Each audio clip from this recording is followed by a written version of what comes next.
You have a few Greek Jews who are actors, playwrights, in music, in the media, in radio. Then there's some unusual stories. There was a woman named Gina Bachauer. She was born in 1913, died in 1976. She was from a Jewish family in Athens, was a classical pianist, and the wife of Alex Sherman, who toured extensively in the United States and Europe. She gave her first recital in Athens at the age of 8. Then her first concert with an orchestra was 1932 when she was 20.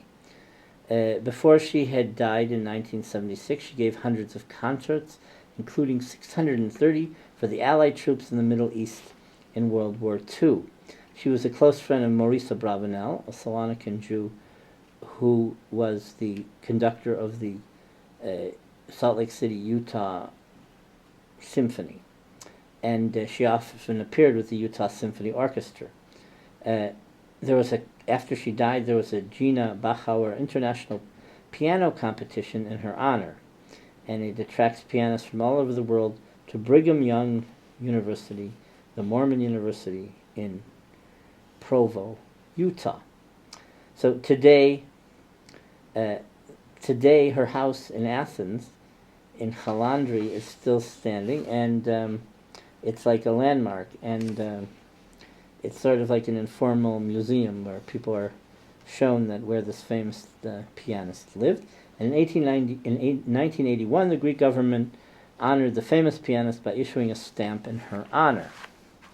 There's a record company owner named Minos Matzis. He also furthered Greek rebetiko music. He also developed and cultivated stars who were very popular in Israel, like Korea or Zamaras.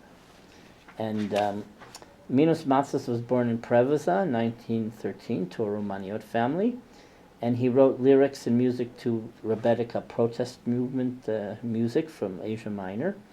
His pseudonym was Samas, and he had some well-known tunes.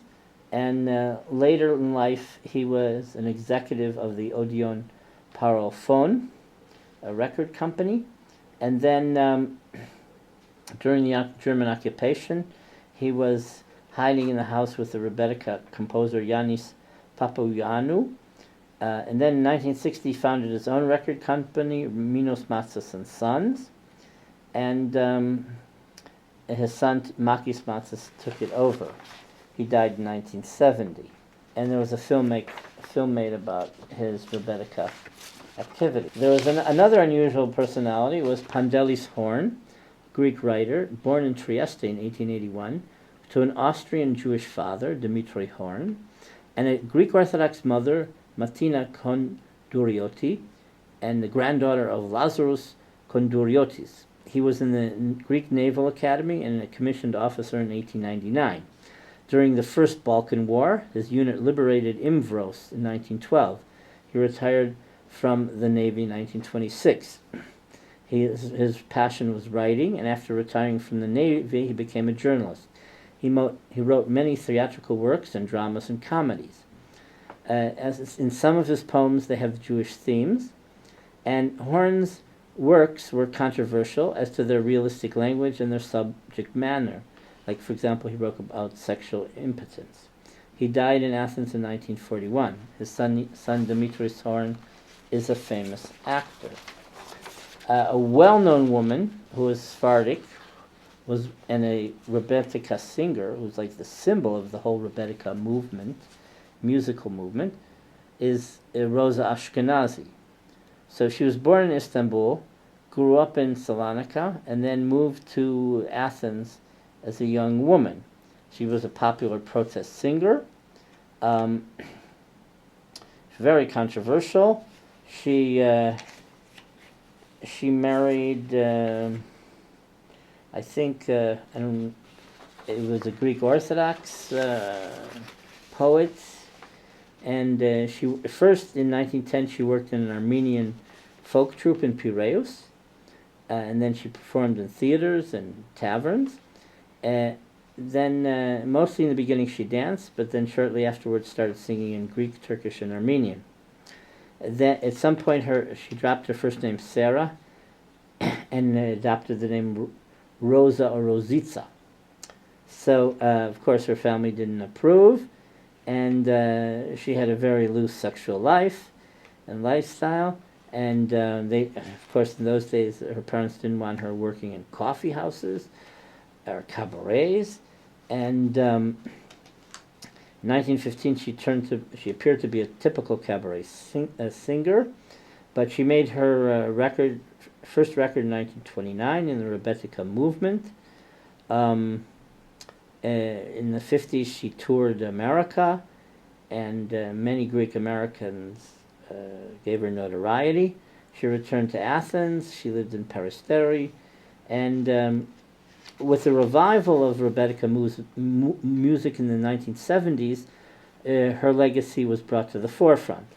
She performed, she danced, she sang when she was like between 75 and 85. She was on TV.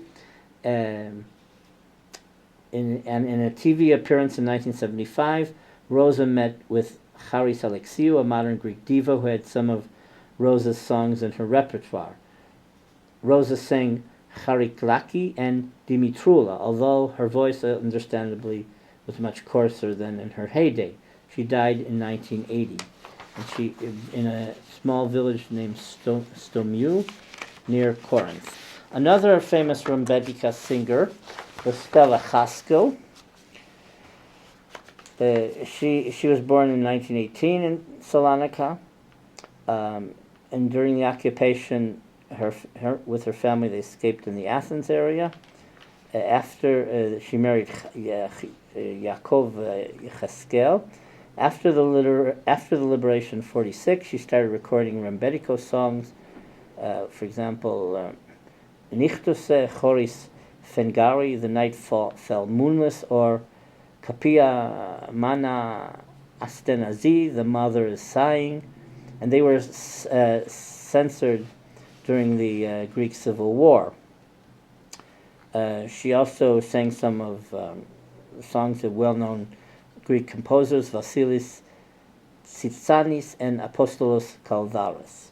So she had many popular songs. I'll just read you the titles in English. So, Arabian Flower, A Mother is Sighing, My Jacket Got Old, Beaches and Dusks, For the Eyes I Love, Gul Bahar, in Turkish, Bir Allah, One God, and You Forget Little Kate. She died in 1954. She was barely 36 years old. Maria Razan was a movie personality, and she was a political anchor woman. She also was the assistant for Greek Prime Minister Andreas Yosef, who was actually forced to resign from the government because he supported political executions in 1952. And Maria Razan, she interviewed all the popular politicians she could get their support, and then she lured them into falling into embarrassment over controversial questions. She wrote an autobiography. During the Holocaust, she escaped in hiding. But she wasn't very connected to the Jewish community. But she was like a front row personality in Greek society. She also gave an interview in 1998 for the Spielberg Foundation, which is very interesting.